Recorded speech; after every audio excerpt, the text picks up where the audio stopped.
So I was going to do this at a later point in time, but I think now is appropriate. Um, so when I came here, I had no idea that these two, like Glenn and Greg Chappell, that those weren't their real names or that they were mafia members.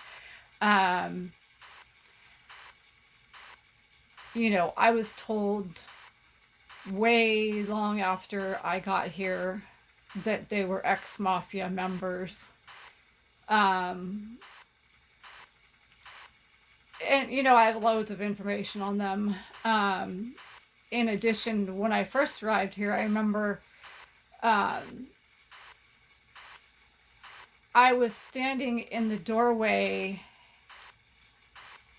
near one of these two mafia members or ex-mafia members, near Glenn and stalker and suborner of perjury and perjurer and solicitor of perjury,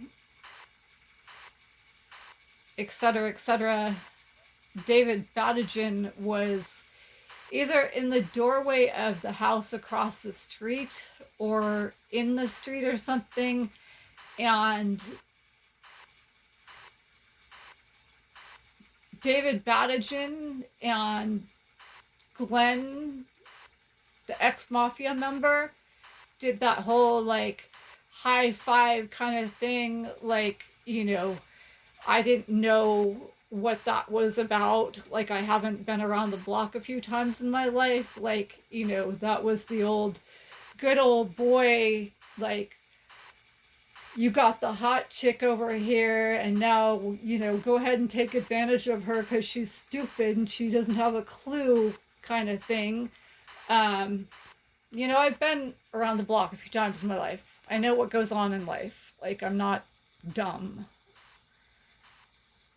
And yeah, so that high five in the air or whatever, that air high five, told me everything that I needed to know way back when,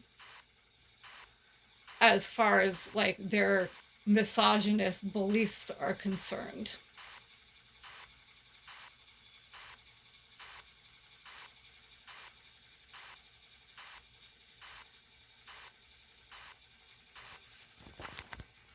And if you want to intimidate me, you're going to have to do better. Because this time I'm not backing down. I've had enough. I've had enough of being people's victims. I'm not going to be people's victims anymore. Or, I'm not going to be the victim of anyone anymore. I'm going to tell the truth no matter what it costs me.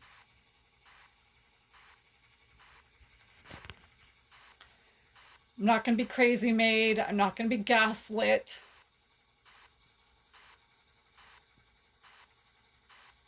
And I've been telling the truth the entire time. I'm just not going to back down this time. You want to get in my face and you want to threaten me and you want to intimidate me, I'm going to stand up to you. I'm going to tell the truth, like I've always been doing. And now I've got medical records to back up a lot of it. A lot of what I've been saying all along. And I'm really tired right now, and I haven't slept, and I've been up all night because these people are relentless. And I'm sorry, but most people that I've met in California, and I've been here my entire life, except like going to visit my relatives and whatnot, like, most people in California are using meth. No ifs, ands, or buts about it. Not crazy. The majority of people are using meth. Go to Santa Cruz. Everybody's using meth there. MyRedBook.com Republican, and you can look that up. You can look up this information Mike Hess, Maximum Integrated Products, Mike Hess. He's a Republican, look it up. Dude was using meth. Got it from Kathy from the Olive Garden, the bartender at the Olive Garden, Palo Alto. Redheaded Kathy, who also got fired from Safeway in Mountain View, 94040, because she held on to a check for this person named Vicky. Vicky was a bodybuilder at one point, and Vicky bragged about, which I wouldn't brag about this, she bragged about, you know, putting BOTTLES in her VAGINA, and she was on Prozac. Vicky was on Prozac.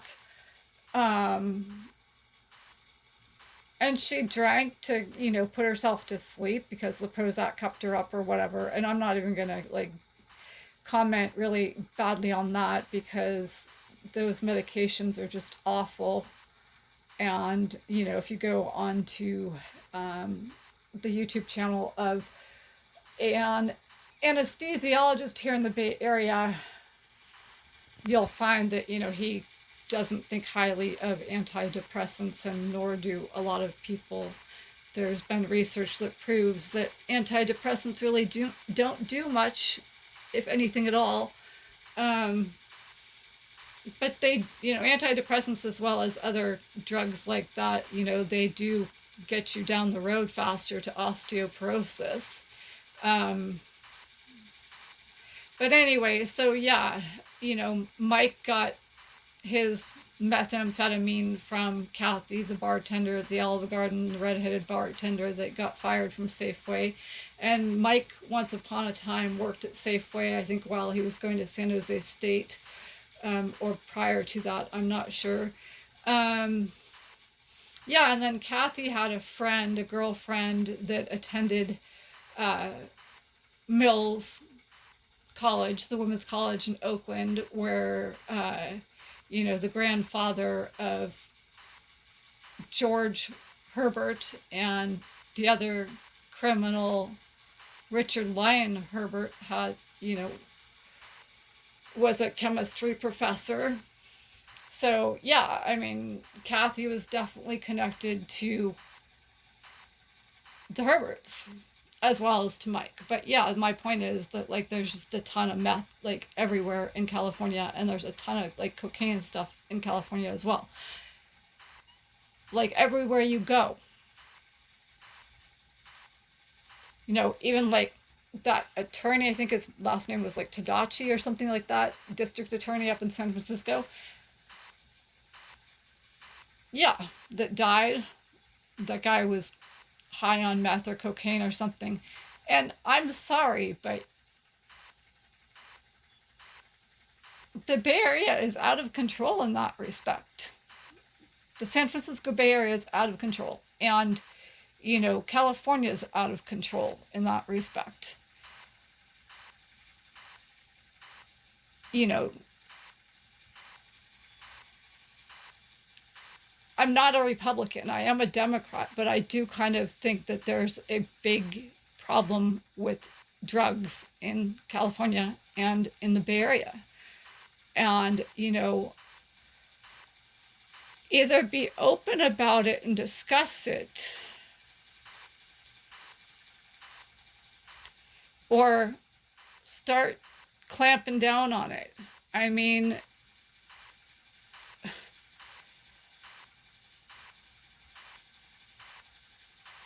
I don't know. I don't know what the answer is, but I do know that there's just tons of meth and cocaine all over California and the San Francisco Bay Area. Like, almost every single person I have met in my life has been using meth or cocaine or both. No joke.